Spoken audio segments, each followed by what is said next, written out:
Welcome back to the Jhorge radio show. Hoping that you had a great and meaningful Christmas day. We are days away from a brand new 2018 year. I hope that you're still working on your New Year's resolutions. If you are, you're going to like this second episode. On today's episode, we're going to discuss how to deal with difficulties, how to beat the odds, and how to manage the illusion of failure.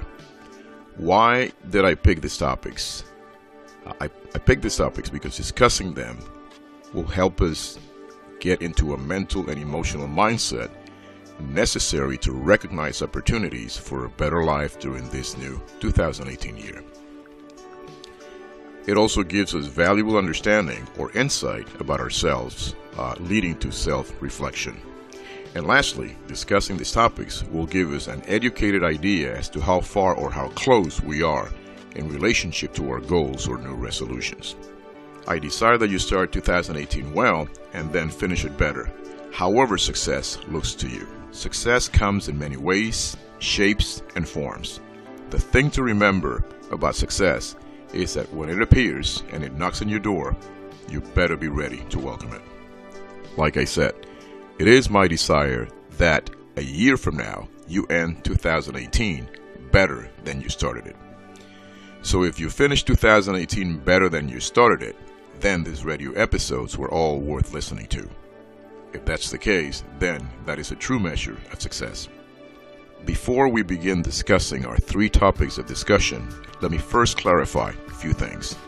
First, I am not a trained or licensed therapist. Second, neither am I a board-certified psychiatrist nor a mental health practitioner. So with that disclaimer, you may ask, why should you listen to me? Well, here's the answer. You should listen to me because I am intimately familiar with dealing with many difficulties, I have beaten many odds, and I have managed many times the illusion of failure throughout my life. You see, growing up from birth until age 5, I had to endure respiratory conditions. Growing up, I was laughed at and singled at for being too little and small in relationship to my peers. Because I was too small, I also have to face and endure bullying. One day, I got tired of being sick, being laughed at, and being bullied. I then decided to manage my own life under my own terms. I began to channel my fears, frustrations, and my anger into physical activities that made me feel good and gave me a measure of certainty. I began to see patterns of behaviors that produce great results almost instantly. At that time, I realized that being passive, timid, and submissive was really not my thing. I made a conscious decision to develop the fighting spirit deep within me. During my many early struggles and bitter disappointments, I learned that handling difficulties, beating the odds, and managing the illusion of failure require decisive action rather than wishful thinking. Though my father was, is, and will always be my mentor, superhero, and role model, I thought out mentors much more aligned with my unique needs. I was so fed up with feeling like a victim of bad circumstances and chose to be the creator of better circumstances. My transformational process, if you may, began with superhero fantasies. I fantasized being a powerful creature with superhuman strength and powers. I also convinced myself about the power of my own uniqueness. You can say that through these childhood superhero fantasies, I also accepted the unlimited superpowers and super strength of my own uniqueness. During my late teens, my childhood fantasies of becoming an imaginary superhero evolved into a choice of becoming a real superhero. I loved the notion of serving and protecting my country. As a warrior, as a leader, and as a charismatic influencer, I wanted to do something meaningful with my life like most kids my age did. So being a battle-tested warrior, an influential leader, and successful athlete was my calling in life. So, passionately, I went for it, as they say. As a young man, my dreams of success and expectations began to come true and become aligned. So what happened to me? Starting at age 16, that made things change so drastically in my early life. Okay? First, I became a testosterone thrill seeker. Second, I became a competitive athlete and enrolled into college. And third, I started the process of becoming an officer in the United States Army Infantry. By having removed myself from my comfort zones, pushed my body well beyond the pain zones, and chose the warrior lifestyle, I projected myself into a distant future. When that distant future came knocking on my door, I was ready to welcome it. And at the same time, I began to learn new skills in which to meet and welcome another distant future. My new future required that I mastered 4 essentials of combat leadership. These 4 essentials of combat leadership are universal, as they do apply to anything in life. So, whether in combat, sports, business, and day-to-day life, these 4 leadership combat essentials work well. This is why you should listen to me as I discuss these topics of discussion. And now that we get that out of the way, let's get started. On episode 1, I discussed the importance of emotional filters. A quick summary: emotional filters are the windows in which we process reality. Emotional filters make us feel good, produce the results that we expect to see, and make us believe that we can somehow predict the future. Emotional filters are virtually inevitable. Everything we do always have intense and emotional motivations. That's part of being human. There is really no way around these emotional filters, but if we choose to, we can go right through them. So, having said that, let's go through our first topic of discussion. Handling difficulties. The best way to handle difficulties is by knowing who we are, what we want, and why. Knowing how to get what we want, knowing the price and cost of what we want, and lastly, by knowing when are we going to see results. Answering all of those questions is the first step towards handling our difficulties. In fact, the moment we answer all of those questions, we are led into some sort of personal systems management. A system capable of preventing hopelessness, desperation, frustration, and needless pain. Once we adopt any functional system, we begin to see our situation less emotional, much more objective, and much more manageable. Manageable in terms of cost, effect, alternatives, choices, and decisions. By eliminating anxiety, we become much more centered and assertive.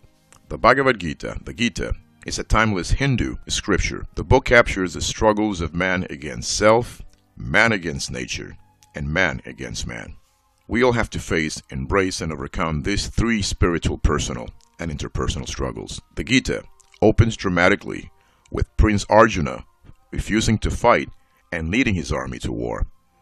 Arjuna lost his nerve to fight on the battlefield of life, or on the battlefield of self.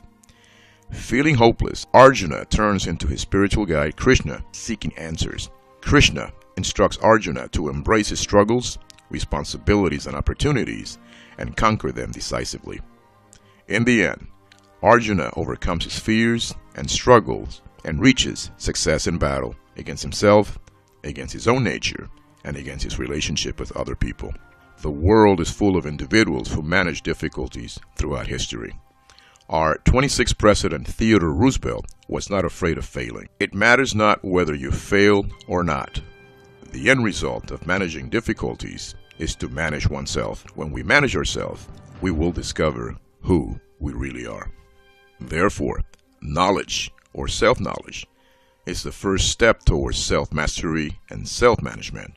We can beat that which we cannot manage. To beat the odds, we must first identify who we are struggling with or against and why. Are we struggling with ourselves, with our own natures, with other people? And what exactly are we struggling against? What are our goals? What does winning look like? How about the possibility of losing? Is the possibility of a draw or a win-win acceptable? A lack of purpose, vision, and meaning create unnecessary struggles. Struggles are somehow cyclic. Struggles come and go, and they're even responsible for the rise and fall of many civilizations. But every struggle brings new and promising opportunities. Whenever we can't solve all of our struggles, we have to learn how to limit or mitigate them. We begin to beat the odds whenever we minimize the size and impact of our struggles. Leverage. We generate leverage when we apply all of our resources to a given struggle or a problem. Leverage can help us get closer to a given solution or help us solve the problem entirely. Let's visualize leverage as a system. Logistics. Logistics is the integration of people, resources, and transportation over time and space. Logistics solve problems as well as create greater opportunities. Networks. Networks are integrated efforts of people, technology, resources, and information to solve a problem or to create new systems.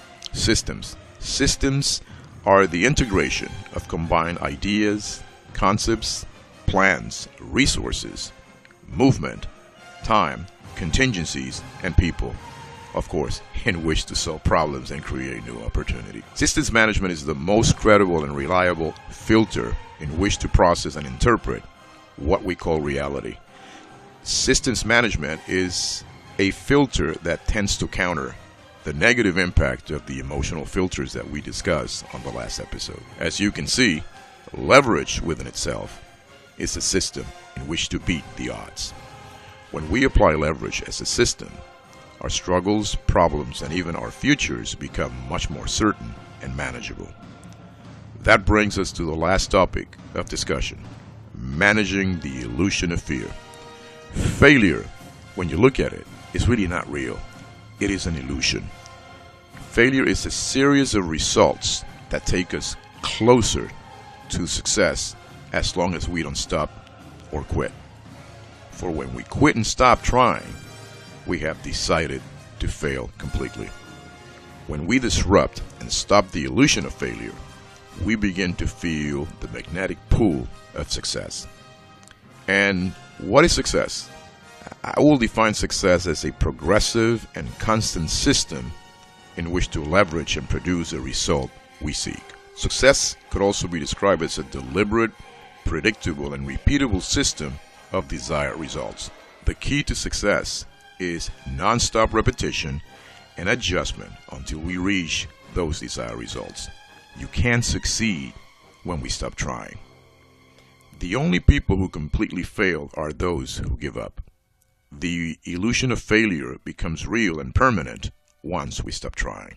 Those who failed because they stopped trying. And those who succeeded because they never stopped trying.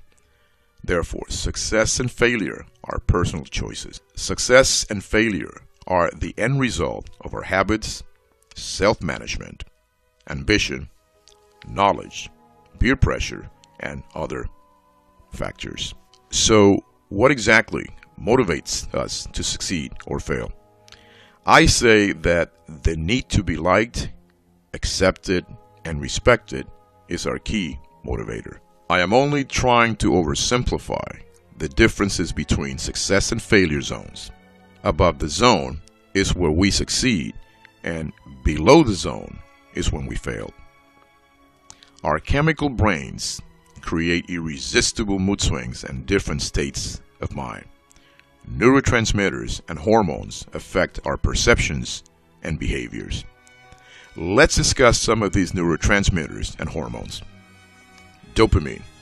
Dopamine tends to regulate the reward and pleasure centers in the brain.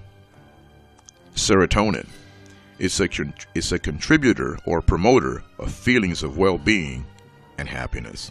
Oxytocin regulates social interaction and sexual reproduction, plays significant role in behaviors, bonding, generosity, and yes, orgasms. Endorphins inhibit the transmission of pain and produce feelings of euphoria. Adrenaline is responsible for the flight or fight response. Pheromones are responsible for social and sexual behaviors among members of the same species. So, friends, as you can see, our emotional, hormonal, chemical, and intellectual, rational aspects of ourselves are not always working together or on the same page, as they say. So, what sensations are we addicted to? Is it the pursuit of true love, or what we consider to be true love? Is it the mental, emotional, and hormonal mood swings gratification caused by our brain chemistry? Or is it all of the above? Now, keep in mind, however you answer these questions will give you significant insight as to what motivates you and why. We establish success when our motivations, reasons, and choices produce the results we seek, regardless of our hormonal and chemical mood swings. It's all about choice. We fail when our motivations, reasons, and choices fail to produce the results we seek because we chose to yield to our biological impulses. We also fail when we stop trying. Our emotional, chemical, and biological impulses are as powerful as they are addictive. They can promote success or promote failure. Ultimately, the choice is ours to make. Our emotions, our brain chemistry, and our intellect needs to work as one team and one system. But when our emotions, chemistry, and intellect struggle against each other to be our only dictator, they will bring us nothing but chaos, anxiety, fears, and hopelessness. In my estimation, there are 4 basic emotional states. These are fear, anger, sadness, and joy. Emotional mood swings change constantly and several times a day. For most of us, this is a normal way of life. Sometimes the ideal picture of what normal is appears a little bit weird and foreign to us. It also tends to threaten our way of life and our way of thinking. Though a systematic emotional approach looks weird, it allows us to handle difficulties, beat the odds, and manage failure exceedingly well. How do I deal with my own personal emotions and emotional filters? What emotional, mental preparations do I perform when dealing with difficulties, beating the odds, and dealing with failure? Well, what works for me, what I really like doing is I run, I work out, I meditate, and I dance salsa. Salsa dancing does it for me. In the movie Marilyn Hotchkiss, Ballroom Dancing and School of Charm, Marilyn Hotchkiss, played by actress Mary Steenburgen, says, and I quote, "Dance is a powerful drug. If embraced judiciously, it can exorcise demons, access deep-seated emotions, and color your life in joyous shades of brilliant magenta that you never knew existed. But one must shoulder its challenges with an intrepid countenance if one is ever to reap its rewards." Very powerful quote. Therefore, salsa dancing, to me, is that attractive physical, emotional, mental, and spiritual leverage that keeps me centered and grounded. You must find some attractive alternative and options to prepare you physically, mentally, emotionally, and spiritually. If you need assistance finding attractive alternatives and options to get you grounded and centered, I have one in mind for you. This attractive alternative is Donna Martini. Donna is a speaker, wellness coach, and author of the book, The 10 Commandments of Divorce. Donna's advice is always relevant. Donna could be reached at donnamartini.com and at the MCWP 88 FM radio station where she broadcasts her shows. On our next episode, we will cover the system filters you should use to get what you want, what you need, and what you so desire. I hope that you enjoy this radio episode. Please provide comments and feedback and subscribe to my channel. See you soon, and Happy New Year.